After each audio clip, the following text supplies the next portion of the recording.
everyone. We are doing the past papers of sets and Venn diagrams, and we'll try to complete 2013, 14 and 15 in today's class. अच्छा, सबसे पहली बात हमारे पास यहाँ पे क्या है कि यार इस पर्टिकुलर पार्ट के अंदर if you're reading the information, so you guys can already know कि नेचुरल नंबर्स हमारे पास क्या होते हैं. अगर किसी को नहीं पता तो नंबर्स की रिकॉर्डिंग को अच्छे तरीके से देखो ताकि आपको पता चले कि यार क्या नंबर्स होते हैं. सो नेचुरल नंबर्स का हमारे पास क्या मतलब है कि 1, 2, 3, 4 and 5 and 6 and 7 and so on, these are all natural numbers. Now factor of 8 की अगर हम बात करें तो फैक्टर्स ऑफ 8 हमारे पास होते हैं 1, 2, 4 and 8 itself, right? Factors of 12 की बात करें तो वी है 1, 2, 3, 4, 6 and 12 itself. ये हमारे पास आ कह रहा है list the elements of the set P union Q. P union Q को आप यहाँ पे लिस्ट डाउन करके चेक कराओ. तो P यूनियन Q को जब हमने लिस्ट डाउन किया तो P union Q are going to be 1, 2, 3, 4, 6, 8 and 12. ये हमारे पास P यूनियन Q हो गया. हमें 2 मार्क्स इस बात पे मिल गए. मूविंग फॉरवर्ड कह रहा है use set notation to describe the shaded region subset in the diagram. इसकी बात करें तो हमें यहाँ पे बात पता होती है because we have already done it multiple times. हमें यहाँ पे बात पता है कि यार हमारे पास सिर्फ यहाँ पे क्या है ओनली n इज शेडेड है. So we can already know this answer. और हमें ये बात पता होगी कि यार m कॉम्प्लीमेंट इंटरसेक्शन n होगा. वाई उसका रीज़न ये हमारे पास कि इससे बाहर लेकिन इस रीजन के अंदर होना चाहिए. तो ये हमारे पास एंड की कंडीशन होती थी इंटरसेक्शन के लिए. हम यही यूज़ करते. तो ये हमारा कॉन्सेप्ट बड़ा इस मामले में बहुत क्लियर था तो हमें ये बारे में पता है. Moving forward towards the next part of 2013. इसके अंदर हमें बोला गया है कि आपके पास यहाँ पे ये एलिमेंट्स है सारे के सारे विच आर अवेलेबल. सही, यूनिवर्सल सेट के अंदर हमारे पास ये वाले सारे एलिमेंट्स हैं. ये हमारे पास यूनिवर्सल सेट है. और ये ऑड नंबर्स, इसमें से ऑड नंबर्स कौन कौन से हैं? We have 1, we have 3, we have 5, we have 7 and we have 9. और मल्टीपल्स ऑफ 3 में हमारे पास क्या है? 3, 6 and 9. These are the numbers. ये हमारे पास नंबर है. मैं इंफॉर्मेशन को पहले लिख दिया. Complete the Venn diagram to illustrate this information. इस इंफॉर्मेशन को आप यहाँ पे शो करो. 3 is a common between A and B. हमने यहाँ पे 3 को लिख दिया. देन हमने यहाँ पे लिखा 6 को लिखा. Then I write 9. इस तरह से अगर हमने यहाँ पे लिखा 1, 5, 7, 9 इज अगेन कॉमन बिटवीन 2. तो हमने यहाँ पे 9 को भी इसके अंदर ही लिख दिया और ये दोनों हमारे पास अंदर चले गए. Now the remaining numbers which are left, कौन कौन से रह गए हमारे पास उनकी तरफ जरा उनकी बात कर लेते हैं हम लोग के. यहाँ पे क्या क्या चीज़ें रह गई है? 1 हो गया हमारा, सही है. एक तो 2 हमारे पास रह गया है. जो नंबर्स हमारे पास रह गए, एक तो 3 भी हो गया हमारे पास. जो नंबर्स हमारे पास हो चुके हैं मैं उनको यहाँ पे कर देता हूँ. 5 is done, 6 is done, 7 is done and 8, 9 is done. ये वाले सारे के सारे नंबर्स हो गए. अब जो नंबर्स रह गए उनको मैं यहाँ पे लिखूंगा. So I write 2, I write 4 and I write 8 and I write 10. सही, ये नंबर्स हैं जो इन दो सर्कल से बाहर आ रहे हैं. कह रहे हैं find the value of n number of elements of A union B. तो ए यूनियन बी के अंदर हमारे पास जो एलिमेंट्स आ रहे हैं वो आ रहे हैं 1, 3, 5, 6, 7 और 9 ये आ रहे हैं. तो नंबर की बात हुई तो नंबर हमारे पास कितने हैं? 1, 2, 3, 4, 5, 6. तो 6 एलिमेंट्स है जो यहाँ पे फॉल करें. एक मांग इस बात का मिल गया. फिर कह रहा है list the elements of the set A intersection B complement. A intersection B complement का मतलब है कि ऐसी चीज़ें जो सिर्फ ए के अंदर हों और बी के बाहर हों. तो ऐसी चीज़ें जो सिर्फ और सिर्फ ए के अंदर ही हों, ये हमने ऊपर ही किया है. सही है. Inside of A but outside of B. So this is the condition which is satisfied. तो ये हमारे पास है 1, 5, 7 आर दी ओनली वन जो सिर्फ ए के अंदर आ रहे हैं. तो एक मार्क आपको इस बात में मिल गया. अगेन कॉन्सेप्ट अगर बेसिक चीज़ों का बहुत ज़्यादा अच्छे तरीके से क्लियर है सो ये वाले सवाल आपके लिए बहुत आसानी से हो जाएंगे. नाउ मूविंग फॉरवर्ड टूवर्ड्स अक्टूबर नवंबर 2013. इसकी तरफ हम जरा मूव करते हैं और इस वाले पार्ट को जरा हम सॉल्व करना स्टार्ट करते हैं. On this particular part what is happening right now is के express in set notation the subset shaded in the diagram. इसको आप वो यहाँ पे करके दिखाओ. नाउ रिमेंबर वन थिंग कि अगर मैं थोड़ी सी इनिशियल स्टेज की बात करूं तो अगर मैं A intersection B sorry A union B को पूरा का पूरा शेड करूं तो ये वाला रीजन शेड हो रहा है. तो I am going to write A union B. Right, ये पूरा के पूरा रीजन शेड हो रहा है ए यूनियन बी. बट जो रीजन यहाँ पे मुझे दिया गया that is the region which is common between C. वो सिर्फ सी के अंदर कॉमन है. सो कॉमन का मतलब होता है कि इंटरसेक्शन सी. तो ये देखो ये टोटल हमारे पास रीजन था. इंटरसेक्शन सी का मतलब है कि ऐसा रीजन आएगा वो जो सी के इनसाइड लाई कर रहा है. सही है इधर. तो अगर मैं उस कंडीशन के मुताबिक देखूं सो दिस वाज एंड ऐसा रीजन जो इनसाइड हो ए यूनियन बी के और इनसाइड हो सी के. तो दिस द ओनली रीजन जो एट द सेम टाइम सी के भी अंदर है और ए यूनियन बी के भी अंदर है. So that is the region जो शेड है. तो इसकी आपने सेट नोटेशन ये आपने यहाँ पे इस तरह से बना दी, सो you'll get 1 mark for this part. Moving forward हमारे पास यूनिवर्सल सेट के सारे एलिमेंट्स यहाँ पे गिवन है। नेक्स्ट वाले पार्ट में बोल रहा है कि पी यूनियन क्यू आप निकाल के दिखाओ। यहाँ पे मैं इसको लिख देता हूँ वापस से, नंबर ऑफ एलिमेंट्स आपको चाहिए पी यूनियन क्यू के आपको चाहिए, तो पी यूनियन क्यू के अंदर हमारे पास क्या क्या फॉल कर रहे हैं पहले तो इस बारे में डिस्कशन कर लेते हैं। We have A, we have B, we have C, D, E और एफ हमारे पास कितने फॉल कर रहे हैं 1 2 3 4 5 एंड 6। तो इसका आंसर हमारे पास सिंपल सा 6 हो गया। List the members of the subset of P intersection P complement intersection Q. P intersection, ये इसका मतलब हमारे पास क्या होता है कि यार ऐसे एलिमेंट्स, देखो अगर मैं इसको उस वाले फॉर्म के अंदर ब्रेक डाउन करूँ या फिर मैं उसको निकाल भी सकता हूँ, अदरवाइज मैं इसको एक शॉर्टकट वे के अंदर ब्रेक डाउन भी कर सकता हूँ कि इसके अंदर हमारे पास क्या बोला गया है। इसके अंदर ये बोला गया है हमारे पास कि ऐसे चीज़ें जो पी से बाहर हो and which are inside of Q. सही है, तो पी से बाहर का मतलब है कि यार ना तो हमारे पास ये बी आएगा, सही है, ना तो हमारे पास सी आएगा। So the only thing which are outside of P and inside of Q are going to be T E F. Otherwise अगर किसी बच्चे को ना आ रही हो तो वो बच्चा यहाँ पे क्या कर सकता है, वो बच्चा यहाँ पे पी कॉम्प्लीमेंट पहले निकाल ले और पी कॉम्प्लीमेंट और क्यू के अंदर जो भी चीजें कॉमन आ रही है वो लिख दे। इस तरह से भी आप कर सकते हो, जो आपको अप्रोच आसान लगे आप उस अप्रोच के थ्रू इस वाले पार्ट को अटेम्प्ट कर सकते हो। Moving forward towards the next part, so this is October November 2013। We have A union C. सबसे पहले वाले पार्ट में हमसे ये बोला गया है कि आप यहाँ पे बात करें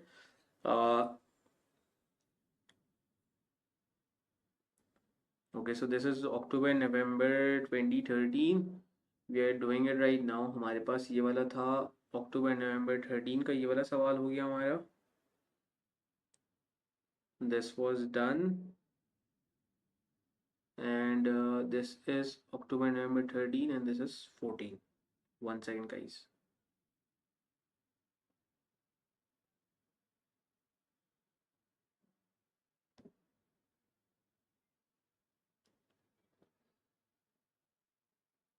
okay, so I am solving this part. ये अक्टूबर नवंबर 13 का पार्ट है। The Venn diagram shows a universal set, ये हमारे पास शो हो रहा है और इसके अंदर यही बोला गया यार वापस से वही वाली चीज़ है कि आउटसाइड इस रीजन से inside of B. So outside of A union C, inside of B, ये हमारे पास ये वाला रीजन हमने शेड कर दिया, बड़ा सिंपल सा पार्ट था।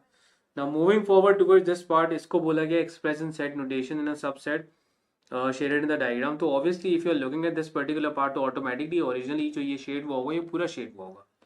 तो हमारे पास ये अगर शेड हुआ होगा तो ये ए यूनियन बी पूरा के पूरा शेड हुआ होगा। उसके बाद हमारे पास क्या हुआ कि सी से बाहर वाला, सही है, तो कंडीशन इज कि outside of C but inside of A union B. So this is the region which is outside of C but inside of A union B. तो ये हमने ऑलरेडी इसका रिवर्स वाला भी इतना सा करा था, हमें ये सेट नोटेशन दी गई थी और हमें बोला गया था शेड करके दिखाओ, तो ये ऑलरेडी हम लोग अच्छा खासा कर चुके हैं। नाउ मूविंग फॉरवर्ड टुवर्ड्स 2014 की तरफ हम लोग यहाँ पे आगे बढ़ते हैं और इस वाले पार्ट की तरफ हम लोग जा रहे हैं। So now this is the part. इसमें आपको सबसे पहले यहाँ पे उन्होंने क्या बोला है कि इस वाले सवाल के अंदर इन द फर्स्ट पार्ट वो कह रहा है कि यार on the Venn diagram shade the set, इस वाले सेट को पूरा के पूरा शेड करके दिखाओ P complement intersection Q union R. P complement का मतलब होता है outside of P, Q union R का मतलब है इनसाइड। अभी हम कर चुके हैं ये ऑलरेडी ये वाली चीज़, तो क्यू और आर के अंदर होना चाहिए और पी के बाहर होना चाहिए। So this is the region. ये देखो ये रिपीटेडली नहीं, ये वाला पार्ट बहुत ज़्यादा आ रहा है। Moving forward towards this part, इस वाले पार्ट की तरफ मूव करते हैं। कह रहा है group of 40 children are ask who what pets they own. Of these children, 13 own a cat, 5 own both a cat and a dog, 15 own neither a cat nor a dog. Using the information on the rest, find the number of children who own a dog but not a cat. उसकी हमारे पास बात हो रही है। So we are going to make the set diagram for this particular part. हमने यहाँ पे बनाया सर्कल्स, हमने बनाए दो। यहाँ पे हमने जब सर्कल्स वगैरह बना लिया,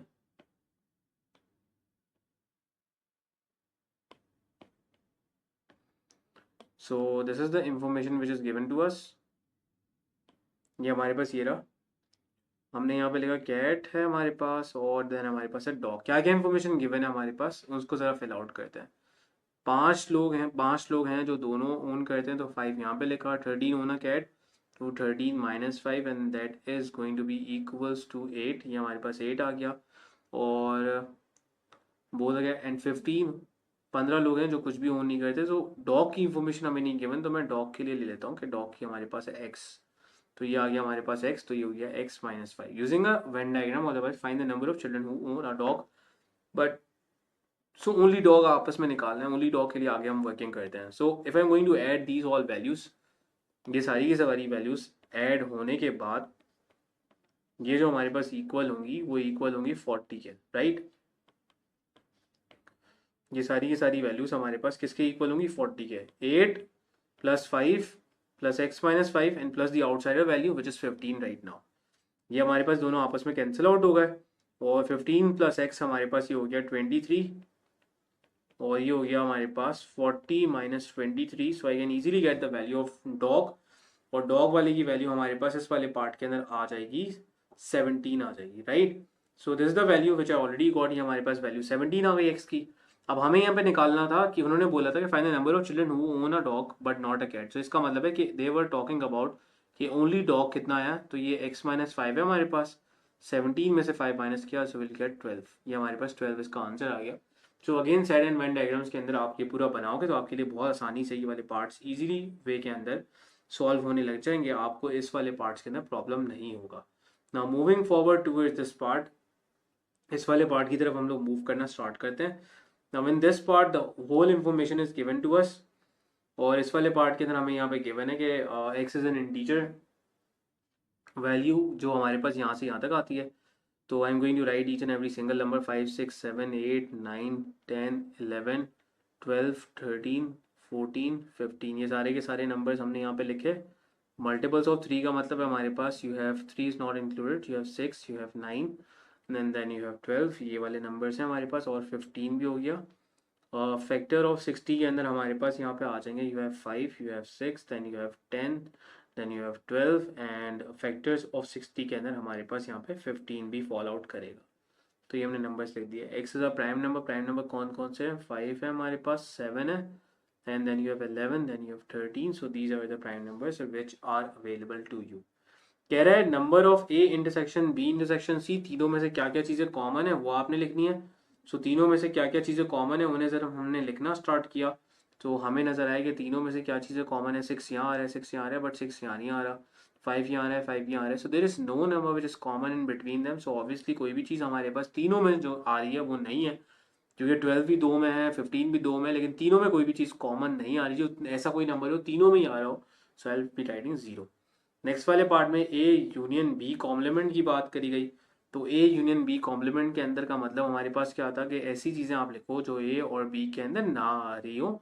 तो ए और बी के अंदर क्या क्या हमारे पास नहीं आ रहा, उन कुछ चीज़ों को देखते हैं। 5 को मैंने पहले कट डाउन किया, 6 को कट डाउन किया, पहले मैं एक काम करता हूँ, इसको हम लोग ए को कट डाउन कर लेते हैं पूरा overall, so 6 9, then we have 12, then we have 15, और इसके बाद ये 5 6 ऑलरेडी हम काट चुके हैं, 10, फिर 12 हो गया, एंड देन हो गया 15 हो गया। So the numbers which are not coming in A union B are going to be 7 8, मैं यहाँ पे लिखना स्टार्ट करूंगा, 7 8 11 13 एंड 14, यहाँ में एक मार्क इस बात का मिल गया।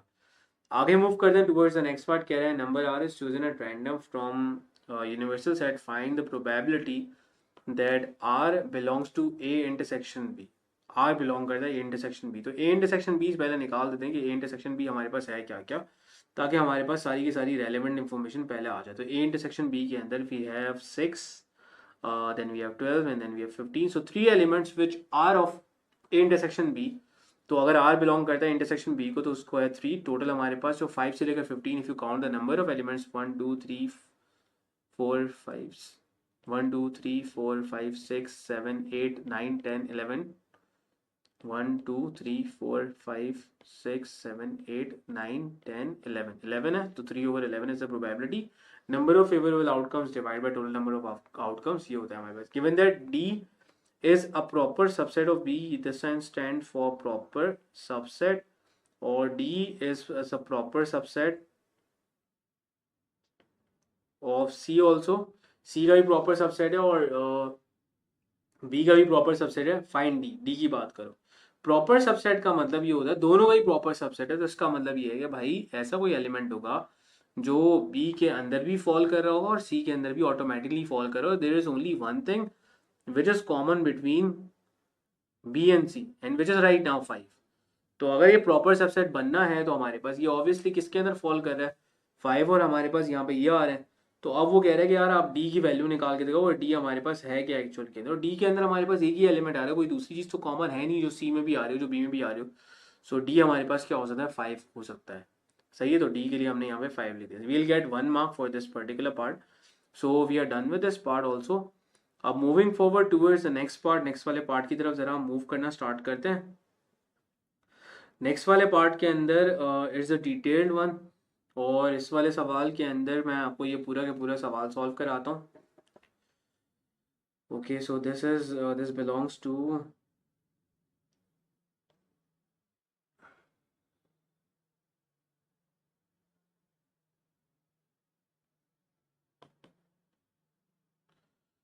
यार वहाँ पे स्पेस का मसला था। So we have the space now and I'm solving this part for you guys. So right now the whole information is already given to us, right? कुछ इन्फॉर्मेशन यहाँ पे गिवन है, मैं ज़रा सारी के सारी इन्फॉर्मेशन को यहाँ पे लिखना स्टार्ट करता हूँ। हमने यहाँ पे एक डायग्राम बनाया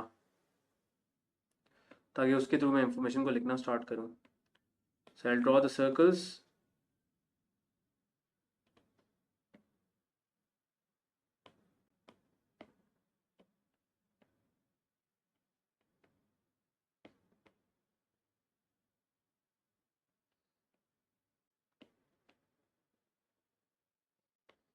सही, ये सर्कल्स हमने बनाना स्टार्ट किए। हमारे पास 3 तरह के स्पोर्ट्स थे। एक हमारे पास था क्रिकेट था, एक हमारे पास था सबसे पहले टेनिस था, सॉरी, एक हमारे पास टेनिस था, देन हमारे पास क्रिकेट था, और देन हमारे पास वॉलीबॉल था। सही है, ये इन्फॉर्मेशन हमारे पास गिवन है। Now I am trying to fill out the information which is already given to me. 2 children played all 3 sports, तो ये मैंने यहाँ पे 2 लिख दिया अंदर बिल्कुल। और 5 children played tennis and cricket. थोड़ा इसको ना स्पेस को बढ़ा देते हैं ताकि हमारे पास ना चीज़ों के बारे में वो हो, थोड़ा सा इसको और वो कर लेते हैं।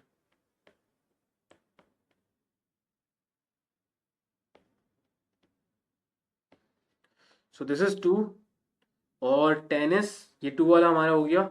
5 children played tennis and cricket, tennis and cricket के अंदर 5 है, तो ओनली टेनिस एंड क्रिकेट के अंदर क्या होंगे, 5 minus 2।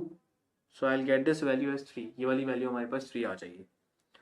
Moving forward 10 children played tennis and volleyball, tennis and volleyball वाले 10 है, तो हमने यहाँ पे 10 लिखा -2 लिखा। सो आई विल गेट 8 हमारे पास ये वाली वैल्यू आ गई। सही है, ये सारी इंफॉर्मेशन हमारे पास आ गई। अब अगर मैं ओनली टेनिस की बात करूं तो ओनली टेनिस हमारे पास किस तरह से निकल आएगा, 90 चिल्ड्रन प्ले टेनिस।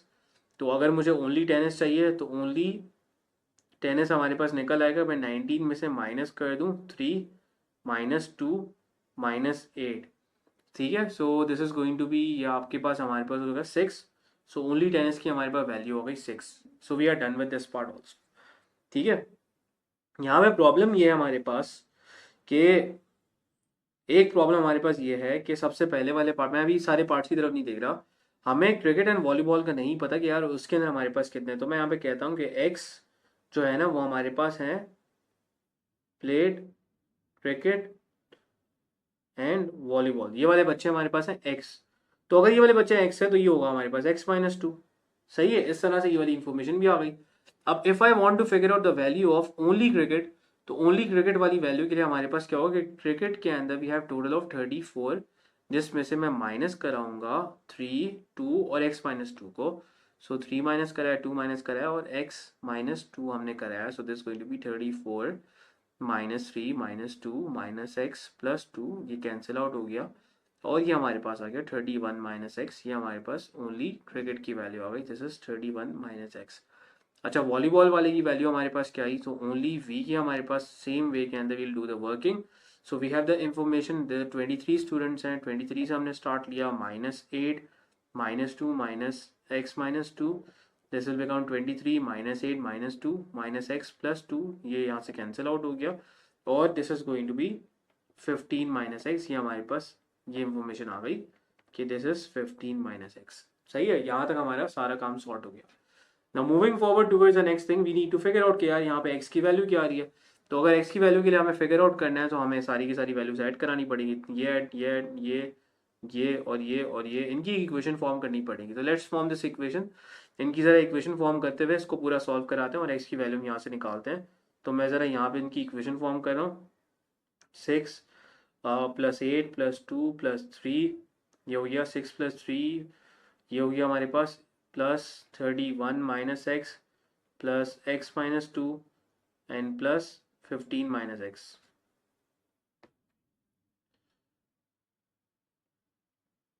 15 - x लिखा, equals to this value is equals to 50। ये वाली वैल्यू हमारे पास 50 के इक्वल हो जाती है। अच्छा, ये x से x हमने यहाँ पे कैंसिल आउट वगैरह करा दिया। I will be solving the whole numerical वाली वैल्यूज। ये सारी की सारी न्यूमेरिकल वाली वैल्यूज को हमने सॉल्व किया। हमने सबसे पहले 6, 8, 2 और 3, 6 + 8 + 2 + 3, ये हमने ऐड कराया, +31 that is going to be, ये पूरा हमने ऐड कराया, ये हमारे पास हो गया 50। फिर हमने कराया +15 भी ऐड कराया, सही है, एंड देन आई राइट -2। हमने -2 कराया, सो आई गेट 63। ये हमारे पास वैल्यू कितनी आ गई, 63 आ गई यहाँ पे। So this value is going to be, इस तरफ हमारे पास आ गई 63, देन यू हैव -x, तो आपके पास अगर 63 - 50 इज इक्वल्स टू x, तो x की वैल्यू हमारे पास आ गई 13। x की वैल्यू जब निकल आई, अब now I am going to focus on the part कि हमारे पास क्या क्या इन्फॉर्मेशन दी गई है, उसकी तरफ मैं यहाँ पे फोकस करके चलता हूँ, ठीक है। कह रहे टेनिस एंड क्रिकेट खेलना चाहिए बट नॉट वॉलीबॉल। वॉलीबॉल का टेनिस एंड क्रिकेट का मतलब है कि टेनिस एंड क्रिकेट वॉलीबॉल का पार्ट नहीं, तो ओनली टेनिस एंड क्रिकेट का मतलब है, हम ऑलरेडी निकाल चुके हैं 3, हमारे पास 1 मार्क्स इस बात का मिल गया। Cricket and volleyball but not tennis. Cricket and volleyball वाला जो है हमारे पास, क्रिकेट एंड वॉलीबॉल वाला ये वाला पार्ट है। So this is basically x - 2, you guys already know the value of x। 13 - 2, ये आपके पास कितना हो गया, 11 हो गया, तो यहाँ पे आपने लिख दिया 11। It's a very simple answer, ये हो गया। फिर आपके पास बात करी गई क्रिकेट ओनली, तो क्रिकेट ओनली का मतलब आपको पता है 31 - x, and 31 - x, you guys already know the value of x which is going to be 13, and 31 में से जैसे ही आप 13 माइनस करोगे तो ये आपके पास यहाँ पे वैल्यू क्या आ जाएगी, 18 आ जाएगी। सो that is again you got your 1 marks. तो ये आपके पास क्या है कि ये बड़ा कॉन्सेप्चुअल पार्ट है, हमने एक चीज़ को प्रॉपर तरीके से डिफाइन करके चला ताकि आपको यहाँ पे कोई भी मसला ना हो। Now moving forward towards the next part, हम यहाँ पे नेक्स्ट वाले पार्ट की तरफ मूव करते हैं। और नेक्स्ट वाले पार्ट के अंदर हमारे पास यहाँ पे ये है कि use set notation to describe the shaded subset in the diagram. इसको आप डिफाइन करके यहाँ पे चलोगे, ये हमारे पास है क्या, एक्चुअल क्या है, तो इसको जरा डिफाइन करते हैं हम लोग। तो इसके अंदर हमारे पास क्या है कि यार only this part is shaded and outside of R which is shaded obviously. थोड़ा सा हम अगर इसकी तरफ जाएं तो इसकी तरफ हमें अंदाजा हो जाएगा कि यार basically this is the region जो हमारे पास P इंटरसेक्शन Q का आ रहा है। लेकिन उसके साथ साथ ये रीजन बेसिकली क्या है कि जो हमारे पास आउटसाइड है आर से, अगर तो I write R complement. Why exactly, देखो इनसाइड ऑफ पी इंटरसेक्शन और इससे बाहर, सही है, इसके बाहर होना चाहिए। तो ये देखो ये इसके इनसाइड है लेकिन आर से बिल्कुल बाहर है। सो that's how you are going to attempt this particular part right now. Now moving forward towards the next part, next वाले पार्ट की तरफ मूव करते हैं हम लोग। और नेक्स्ट वाले पार्ट के अंदर हमें बोला गया this is a very detail part right now, again की मैक्सिमम मिनिमम वाले केसेस की तरफ बात करेगा। तो यहाँ पे ये बोला गया है ना, group of students 30 play cricket, 38 play football, 9 play neither cricket nor football. Find the lowest number of students. Find the lowest number of students in the group. जो हमारे पास क्या है, लोवेस्ट नंबर ऑफ स्टूडेंट्स की बात कर रहा है जो पूरे के पूरे ग्रुप में खेलता हो। सो लोवेस्ट नंबर ऑफ ग्रुप के अंदर जब हम बात कर रहे थे तो basically right now they are talking about union. वो यहाँ पे यूनियन की बात करते हैं। तो यूनियन के, अगर मुझे यूनियन के अंदर मैक्सिमम वैल्यू निकालनी होती तो मैं उनको बनाता था कि यार ये दोनों ना एक दूसरे के साथ डिसजॉइंट है, सही है, तो दोनों को अलग करके लेता था, there is no common between them. लेकिन because they are talking about lowest, तो उसके अंदर मैं सबसेट बनाता। सो करंटली सबसेट मैं इसको बनाऊंगा बिकॉज 30 हमारे पास यहाँ पे इज द लोअर वैल्यू। तो क्रिकेट वाले को हमने सबसेट बनाया, ये वाला सर्कल हमने यहाँ पे लिखा, ये वाला सर्कल हमने यहाँ पे लिखा, ये वाली हमारे पास सारी की सारी वैल्यूज हो गई। और ये हमने लिखा यहाँ पे क्रिकेट लिखा, यहाँ पे हमने लिखा football. So we have 30 students, ये रहे 8 यहाँ पे बाहर आ गए और 9 हमारे पास यहाँ पे खेलते हैं। सो कलेक्टिवली अगर मैं इन सारी वैल्यूज का टोटल करूँ तो अब हमारे पास यूनिवर्सल की वैल्यू आ गई कि अगर मैं इनको, इसको और इसको आपस में एडअप करूँ तो हमारे पास टोटल ग्रुप की जो वैल्यू आएगी वो ये आएगी। So I am going to add each and every single value. तो हमारे पास क्रिकेट और इसको हमारे पास जो पूरी पूरी हमारे पास टोटल इस ग्रुप के अंदर कितने बच्चे हैं। देखो ये यूनिवर्सल का काइंड ऑफ केस यूज किया, आउटसाइडर की हमारे पास बात इसलिए आ रही है because we are talking about the whole group. तो होल ग्रुप की हमारे पास बात आ रही है। तो हमने लिखा 8 + 30 + 9 and this value is going to be equals to 47, तो ये हमारे पास यहाँ पे 47 आंसर आ गया, 2 मार्क्स मिल गए। तो मैक्सिमम मिनिमम केसेस आपकी उसके ऊपर ग्रिप होना बहुत ज़्यादा ज़रूरी है, आपको यहाँ पे चीज़ों के बारे में अच्छे तरीके से पता होना बहुत ज़रूरी है। Now in the next part 31 वाले पार्ट को सॉल्व करते हैं। यहाँ पे बोला गया है कि outside but inside of A union B, तो ए यूनियन बी की आपके पास यहाँ पे इनसाइड होना चाहिए। और इस वाले पार्ट की तरफ हम बात करते हैं। So this is the part, इस वाले पार्ट को ज़रा हम सॉल्व करने की कोशिश करते हैं। So inside of A union B but outside of C, तो ये वाला पार्ट हमारे पास हो जाएगा। Again it was a very simple part. Now moving forward towards the next part, हमारे पास यहाँ पे बोला गया कि यूनिवर्सल के अंदर ये वाले सारे एलिमेंट्स हैं और क्यू हमारे पास क्या है कि क्यू जो है बेसिकली एक्स स्क्वायर है और एक्स बिलोंग्स टू पी। तो आप स्क्वायर करा दो, -1 का स्क्वायर कराओगे तो आपके पास क्या आएगा, 1 ही आएगा। 0 का स्क्वायर कराओगे 0 आएगा, 1 आएगा, एंड देन आपके पास क्या आएगा, 2 आएगा। तो number of elements of Q हमारे पास यहाँ पे जो फॉल कर रहे हैं वो हमारे पास फॉल कर रहे हैं 3 are the number of elements जो हमारे पास यहाँ पे क्यू के अंदर यहाँ पे फॉल करते जा रहे हैं। So we are done with this part also, ये हमारे पास 3 आ गया। Moving forward towards the next part, तो this is the first part for 2015 वाले सवाल की तरफ हम लोग आगे बढ़ते हैं। सबसे पहले हमें बोला गया है कि ए यूनियन बी, आप लिस्ट ऑफ एलिमेंट्स बताओ ए यूनियन और बी के। तो ए यूनियन बी के अंदर ऑब्वियसली सारे के सारे एलिमेंट्स ये वाले हमारे पास फॉल आउट कर रहे होंगे। So we have this thing, हमारे पास एक तो पी है, हमारे पास एस है, हमारे पास एस के बाद हमारे पास क्यू है, हमारे पास टी है, हमारे पास यू है, हमारे पास आर है। So these are the elements which are following in A union B. A union B के अंदर ये सारी की सारी चीज़ें आ रही हैं, पी आ रहा है, एस आ रहा है, टी आ रहा है, क्यू आ रहा है, यू आ रहा है, आर आ रहा है। सो ये हमें 1 मार्क इस बात का मिल गया। फिर बोल रहे हैं कि बी के ऊपर कॉम्प्लीमेंट का साइन लगाओ, outside of B but inside of C. Outside of B but inside of C का मतलब हमारे पास क्या है कि ओनली सी की बात करो।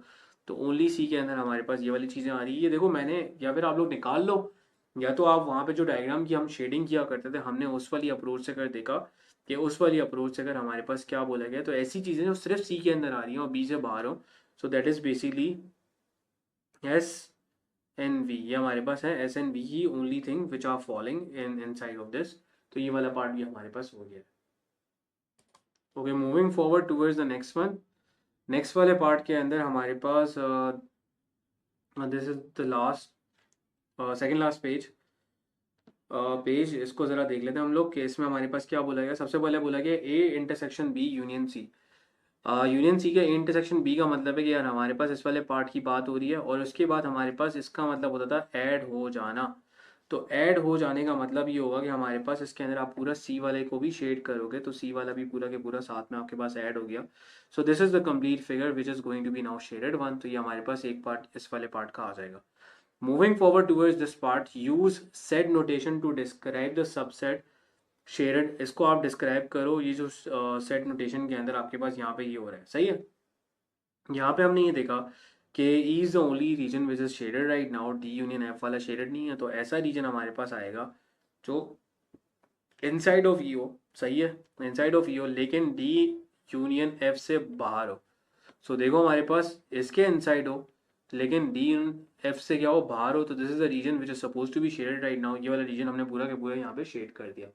Now moving forward towards this thing, C वाले पार्ट के अंदर हमारे पास क्या हुआ। सी वाले पार्ट को जरा मैं यहाँ पे सॉल्व करके दिखाता हूँ। आपके पास यहाँ पे ये बोला गया है कि यूनिवर्सल सेट के अंदर 1 2 3 4 5 6 7 8 9 10 ये हमारे पास यूनिवर्सल सेट के अंदर गिवन है। पी हमारे पास ऑड नंबर्स हैं, क्यू हमारे पास स्क्वायर नंबर्स हैं। Write the members of universal in the correct region in the diagram. इसके अंदर आप लिखना स्टार्ट करो कि यहाँ पे हमारे पास क्या क्या होंगे, सही है। एक्स स्क्वायर नंबर, पहले तो मैं हम लोग ये वाली सारी की सारी इन्फॉर्मेशन को यहाँ पे ज़रा फिल आउट करना स्टार्ट कर देते हैं कि यहाँ पे हमारे पास क्या क्या पॉसिबिलिटीज आ सकती हैं।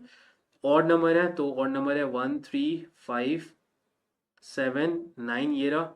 स्क्वायर नंबर्स का मतलब है एक हमारे पास आ रहा है 4, एक हमारे पास 9 फॉल कर रहा है। तो इन दोनों में से जो एक चीज़ कॉमन है हमारे पास, सॉरी 1 भी स्क्वायर नंबर है तो 1 फॉल कर रहा है हमारे पास। और इन दोनों में से जो कॉमन है हमारे पास वो 9 फॉल कर रहा है और ये 4 इधर आ गया। और पी के अंदर हमारे पास आ रहे हैं, I am written 1 and 9। So you have 3 5 and 7, ये आ गए। अब जो चीज़ें मैं लिख चुका हूँ उनको मैं कट डाउन कर देता हूँ। 3 लिख चुका हूँ मैं यहाँ पे, 4 लिख चुका हूँ, 5 लिख चुका हूँ और 7 भी लिख चुका हूँ मैं और 9 भी लिख चुका हूँ। बस ये सारे नंबर्स लिख चुका हूँ। तो remaining numbers which are left वो ऑब्वियसली हमारे पास ये आएंगे। तो I write 2, I write 6 and then I write 8 और फिर मैं यहाँ पे 10 लिख दूंगा। तो ये हमें 2 मार्क्स इस बात में मिल गया। अब कह रहे हैं नंबर ऑफ एलिमेंट्स बताओ क्यू कॉम्प्लीमेंट, क्यू से बाहर। तो क्यू से बाहर वाले कौन से नंबर है, 1 2 1 2 3 4 और ये नंबर जो क्यू के सर्कल से बिल्कुल बाहर हैं, तो सारे के सारे नंबर्स फॉल करें। तो I am going to write down the number first जो क्यू कॉम्प्लीमेंट से बाहर हमारे पास फॉल आउट करें। सो देट आर 3 5 7 में थोड़ा ऑर्डर में नहीं लिख रहा, 2 6 8 and 10।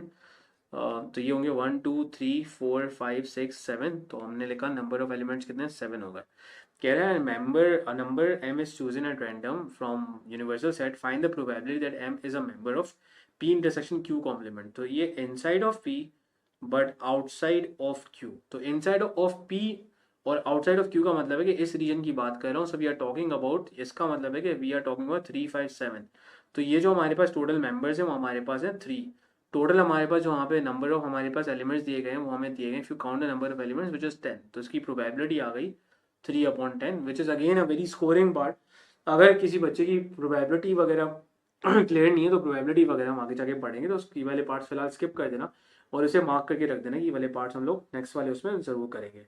Now moving forward towards the last part. So last part is basically all about, ये वाला लास्ट वाला पार्ट ज़रा हम सॉल्व करते हैं। Again it's a very simple thing, इसको हम लोग वो करते हैं। On the Venn diagram shade the set B intersection, इसके बाहर और इसके इनसाइड, ए यूनियन सी के बाहर, और ये हमारे पास यहाँ पे आ जाएगा। सिंपल से आपने यहाँ पे ये वाला रीजन शेड कर दिया। Okay, moving forward towards the next part, थोड़ा एक्चुअल सवाल की तरफ आगे बढ़ लेते हैं ताकि हमें नज़र आ जाए, कोई हमारे मिस्टेक के चांसेस ना हो। So we were discussing about this part which was the last part of this one. So ये वाला हमारे पास सवाल हो गया। अच्छा, ये वाला मैं यहाँ से कराता हूँ बिकॉज वहाँ पे ना कुछ इन्फॉर्मेशन वहाँ पे वो हुई है। So we have this kind of information which is given to us right now. So we have 10 12 ये सारा लिखा हुआ है। Wx is a multiple of 2, 2 के टेबल में आने वाला नंबर, तो 10 हो गया, 12 हो गया, 14 हो गया, 16 हो गया, 18 हो गया। एज हमारे पास क्या है, मल्टीपल ऑफ 3 है। सो 3 का मल्टीपल हमारे पास क्या है, 12 हो गया, 15 हो गया, 18 हो गया। कह रहा है नंबर ऑफ एलिमेंट इनका बताओ, यूनियन बताओ। तो हमारे पास नंबर की बात की तो 10 लिखा, 12 लिखा, 14 लिखा, 15 16 18। और नंबर की बात करें तो हमारे पास है 1 2 3 4 5 6। तो 6 elements which are a part of W union H. List the members of, इसकी बात करो तो inside of A and outside of H complement, या otherwise you can do the manual working, first take out the H complement and then decide कि दोनों में से क्या इंटरसेक्शन आ रहा है। तो ऐसा बताओ जो सिर्फ हमारे पास डब्ल्यू के अंदर आ रहा हो और एच का पार्ट ना हो। तो हमने देखा ऐसा एलिमेंट हो जो सिर्फ डब्ल्यू के अंदर आ रहा है और एच का पार्ट नहीं है, तो पहले तो हमने ये कट डाउन कर दिया कि ये एच का पार्ट था, ये भी हमने कट डाउन कर दिया। So these are the only elements which are only the members of W. तो हमने लिखा है यहाँ पे 10 14 and 16। So these were the past papers of 2015। ये 2015 की भी आपने यहाँ पे पास्ट पेपर्स वगैरह कंप्लीट कर लिया।